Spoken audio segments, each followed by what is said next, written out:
Este podcast é uma gentileza da construtora Vimarra, 43 99993 0033, Londrina, Paraná.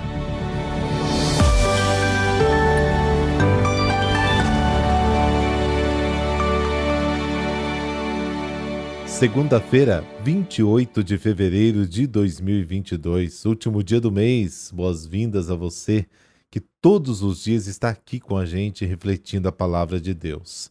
Hoje também tem a continuação do estudo do Evangelho de João, lá no nosso canal do YouTube, Peregrinos do Rocio. Você vai gostar.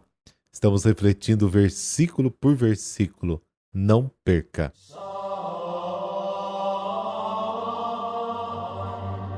Pelo sinal da Santa Cruz, livrai-nos Deus, nosso Senhor, dos nossos inimigos. Senhor nosso Deus, que confiastes ao ser humano a missão de guardar e cultivar a terra, e colocastes o sol a seu serviço, dai-nos a graça de, neste dia, trabalhar com ardor pelo bem dos nossos irmãos e irmãs, para o louvor de vossa glória. Amém.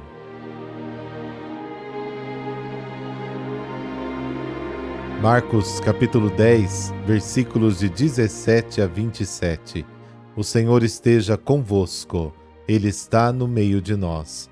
Proclamação do Evangelho de Jesus Cristo segundo Marcos. Glória a vós, Senhor. Naquele tempo, quando Jesus saiu a caminhar, veio alguém correndo, ajoelhou-se diante dele e perguntou: Bom mestre, que devo fazer para ganhar a vida eterna? Jesus disse: Por que me chamas de bom? Só Deus é bom, e mais ninguém.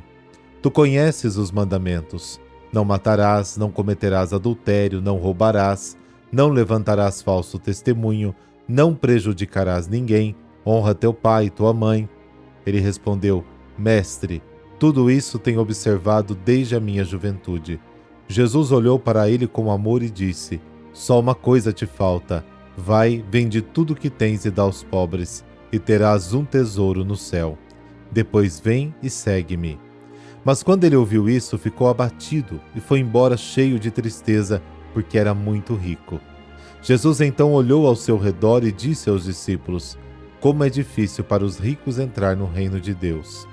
Os discípulos se admiravam com essas palavras, mas ele disse de novo: Meus filhos, como é difícil entrar no reino de Deus. É mais fácil um camelo passar pelo buraco de uma agulha do que um rico entrar no reino de Deus. Eles ficaram muito espantados ao ouvirem isso e perguntavam uns aos outros: Então, quem pode ser salvo? Jesus olhou para eles e disse: Para os homens isso é impossível, mas não para Deus.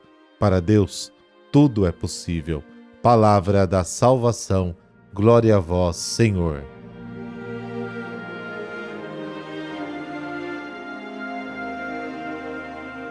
O Evangelho de hoje narra dois fatos. Primeiro, conta a história do rico que pergunta como alcançar a vida eterna. Em segundo, Jesus adverte sobre o perigo das riquezas. O rico não aceita a proposta de Jesus, pois era muito rico. Uma pessoa rica é protegida pela segurança que a riqueza lhe dá. Ele tem dificuldade em abrir a mão e soltar essa segurança. Agarrada pelas vantagens de seus bens, vive preocupada em defender os seus próprios interesses. Uma pessoa pobre não está acostumada a ter essa preocupação, mas pode haver pobres com a mentalidade de ricos, e assim o desejo de riqueza cria neles um vício e faz com que se tornem escravos do consumismo também. Eles não têm tempo para se dedicar ao serviço dos outros. Uma pessoa então se aproxima de Jesus e pergunta: Bom mestre, o que devo fazer para herdar a vida eterna? O Evangelho de Mateus informa que se tratava de um jovem. Jesus responde: Por que você me chama de bom? Ninguém é bom, só Deus. Vejam que Jesus desvia a atenção de si mesmo para trazê-la para Deus, pois o que importa é fazer a vontade do Pai, revelar o seu desígnio. Então Jesus diz: Você conhece os mandamentos: não mate, não cometa adultério, não roube. É importante sempre observar a resposta de Jesus. O jovem havia perguntado algo sobre a vida eterna. Ele queria viver com Deus. Mas Jesus não menciona, reparem, os 3 primeiros mandamentos que se referem ao relacionamento com Deus. Ele só se refere àqueles que indicam o respeito pela vida junto com os outros. Para Jesus, só podemos nos sentir bem com Deus se soubermos ser bons com o próximo. Não adianta enganar a si mesmo. A porta para chegar a Deus é o próximo. O homem responde dizendo que guardou os mandamentos desde a juventude. O que é estranho é o seguinte: ele queria saber qual era o caminho da vida.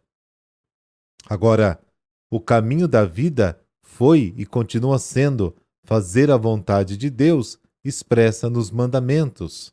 Isso significa, então, que ele guardou os mandamentos desde a juventude sem saber para que serviam. Caso contrário, ele não teria feito nenhuma pergunta. Isto é o que acontece com muitos católicos hoje.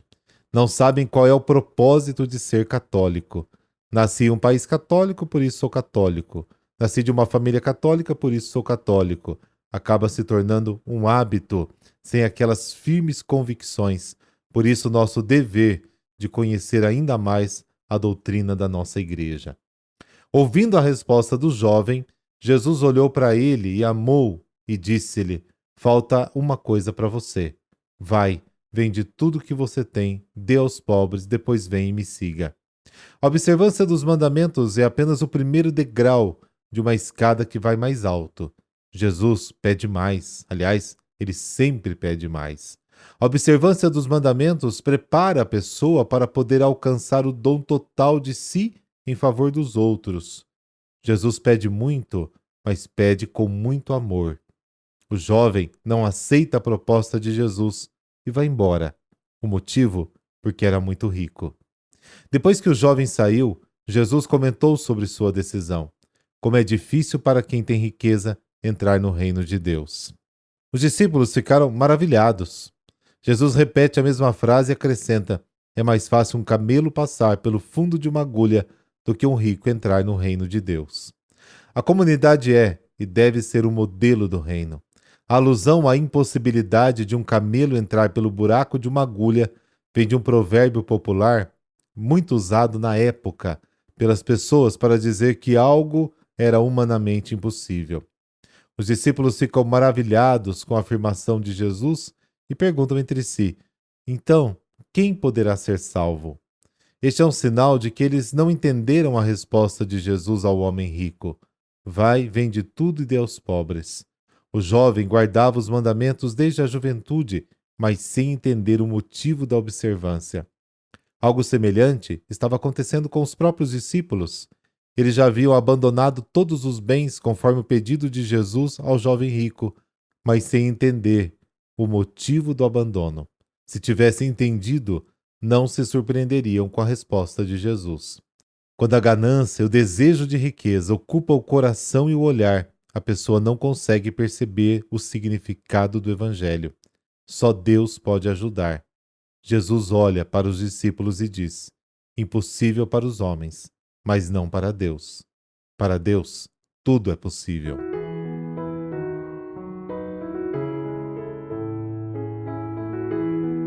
E hoje a igreja celebra São Serapião Bispo. Ele foi um grande monge e bispo no Egito. Temos poucas informações sobre ele, mas sabemos que estudou na escola catequética de Alexandria. Aí conheceu Santo Antão, de quem se fez discípulo e de quem herdou uma túnica de pelos. São Serapião também foi grande amigo de Atanásio e lutou contra o arianismo. Quando recebeu a indicação para tornar-se bispo, São Serapião mostrou-se um pouco triste em ter que abandonar a vida monástica. Para ele, a vida de perfeição cristã era a vida de monge. O santo que hoje comemoramos escreveu muitos livros e cartas pastorais. Quando Atanásio foi preso, Serapião foi até o imperador Constantino II e intercedeu pelo amigo. Mas o grupo dos defensores da heresia ariana conseguiram derrubar Serapião e martirizá-lo em 370 no Egito. O historiador Eusébio de Cesareia registra seu martírio com as seguintes palavras: preso, Serapião em sua casa, foram-lhe infligidas cruéis torturas. Desfizeram-lhe todas as juntas dos membros e o precipitaram do andar de cima da casa de cabeça para baixo. Crucificaram-no numa cruz de Santo André e depois torturaram e decapitaram. Querido Deus, mais uma vez celebramos a vida de um mártir. Ajuda-nos a seguir o exemplo da vida de São Serapião e buscar em primeiro lugar a verdade que vem do seu Filho Jesus. Que nossa vida seja a testemunha do amor e que vivamos a vocação de ser sal da terra e luz do mundo. Amém. Deus te abençoe. Em nome do Pai, do Filho e do Espírito Santo. Amém. Boa semana. Nos falamos amanhã.